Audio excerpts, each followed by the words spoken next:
इंदौर में चड्डी बनियानधारी गैंग द्वारा लगातार की जा रही चोरी की वारदात में पुलिस ने एक आरोपी को दाहोद गुजरात से गिरफ्तार करने में सफलता हासिल की है। 12 जुलाई को इंदौर के चंदन नगर में और फिर उसके बाद 14 जुलाई को कनाडिया पुलिस थाना क्षेत्र में एक रिटायर्ड आईएएस के घर इस गैंग ने चोरी की वारदात को अंजाम दिया था। इंदौर में आतंक मचा रहे चड्डी बनियानधारी गैंग के एक सदस्य को पुलिस द्वारा गिरफ्तार कर लिया गया है। गुजरात के दाहोद में इस आरोपी को पुलिस ने काफी मशक्कत के बाद गिरफ्तार किया। बताया जा रहा है कि गैंग मध्य प्रदेश, गुजरात, महाराष्ट्र, उत्तर प्रदेश सहित अलग अलग राज्यों में इसी अंदाज में चोरी की वारदात को अंजाम देते हैं। ये गैंग पहले आकर रेकी करते हैं और उसके बाद चोरी की वारदात को अंजाम देते हैं। पुलिस के लिए यह एक चैलेंज बना हुआ था, जिसे पुलिस ने पूरी तरह से तो पर्दाफाश नहीं किया, लेकिन गैंग के एक सदस्य को जरूर गिरफ्तार किया है। फिलहाल पुलिस द्वारा पकड़ाए बदमाश से कड़ी पूछताछ की जा रही है।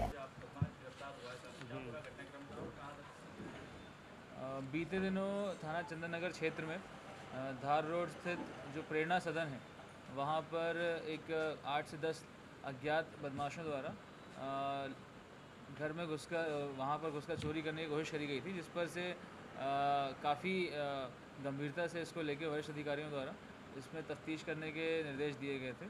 इस पर से आसपास जितने भी सीसीटीवी कैमरेज हैं और जो अन्य जानकारियाँ एकत्रित की जा रही थी, इसके लिए लगभग 3 टीमें गठित करने के बाद में सीसीटीवी फुटेजेस, आसपास के जो रास्ते में टोल्स हैं, जो यहाँ से लेके आगे जाने वाले टोल्स हैं, उनको देखा गया और कई तरीके के टेक्निकल डेटा को एनालिसिस करने के बाद में यह ज्ञात हुआ था कि ये जो आरोपी थे ये एक बोलेरो वाहन से आए थे। उस बोलेरो वाहन को साइट किया गया और उसके बाद में उसकी जानकारी निकाली गई। जानकारी प्राप्त होने के बाद में वो बोलेरो वाहन के बारे में पता चला कि वो गुजरात में रजिस्टर्ड वाहन है, जिसकी तफ्तीश के लिए यहाँ से टीमें रवाना करी गई थी और टीमों को सफलता प्राप्त हुई है। इसमें बोलेरो वाहन के साथ में घटना करने वाला एक आरोपी जो हमको गुजरात में दाहोद गाँव में मिला, उसको गिरफ्तार करके लेके आए हैं और वाहन भी उससे जब्त किया गया है। लगातार इससे अन्य घटनाओं के बारे में पूछताछ की जा रही है और इसके अन्य साथीगणों के बारे में पूछताछ की जा रही है। जल्दी उनकी भी गिरफ्तारी की जाएगी। तो कुछ बताया कि मकसद से यहाँ पहुँचे थे, क्या कोई बड़ी घटना को अंजाम देना था इनको? जी, इनके द्वारा तो अभी तक यही बताया जा रहा है कि चोरी करना वहाँ पर ही आम बात है। वहाँ दाहोद बेस में इस प्रकार की अन्य कई गैंग हैं जो इस प्रकार की घटना करती हैं। ये एक प्रकार से अंतर्राज्यीय गैंग है जिन्होंने एमपी में, गुजरात में, महाराष्ट्र में, इनफैक्ट यूपी में भी कई जगह घटनाएं करी हैं और इनका मोडस ऑपरेंडी इसी प्रकार का है। ये किसी भी प्रकार के कपड़े नहीं पहनते हैं और मुंह को छुपा लिया जाता है, जिस प्रकार से इनकी आइडेंटिफिकेशन ना हो सके। इस प्रकार की वहाँ पे कई गैंग सक्रिय हैं, जो वहाँ की स्थानीय पुलिस से पता चला कि कई जगह से पुलिस आती है इनको दबिश देने के लिए और उनको पकड़ के लेके जाती है।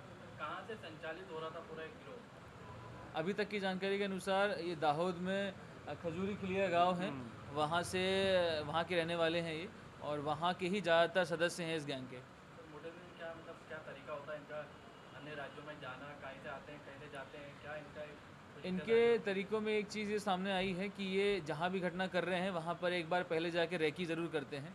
इस घटना में भी जानकारी सामने आई है कि घटना के 4-5 दिन पहले ये पूरी गैंग एक बार पहले आई थी।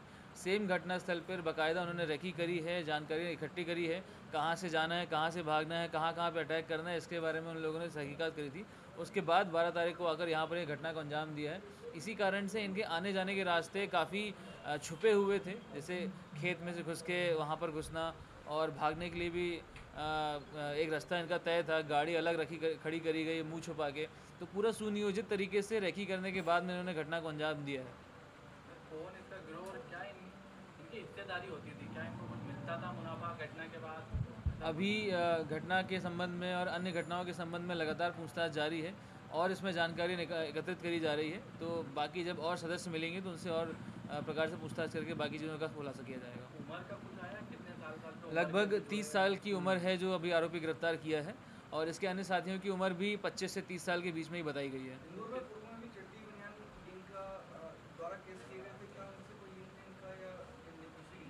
अभी तक की जांच में ऐसा कोई लिंक सामने नहीं आया है, लेकिन पूछताछ जारी है। जो भी चीज़ें सामने आएगी बताया जाएगा। इस गिरोह के द्वारा कोई बड़ी घटना को अंजाम दिया हो हाल फिलहाल में? अगेन ये जिसके जैसे जैसे अन्य साथी गिरफ्तार होते जाएंगे इसकी और जानकारी सामने आएगी।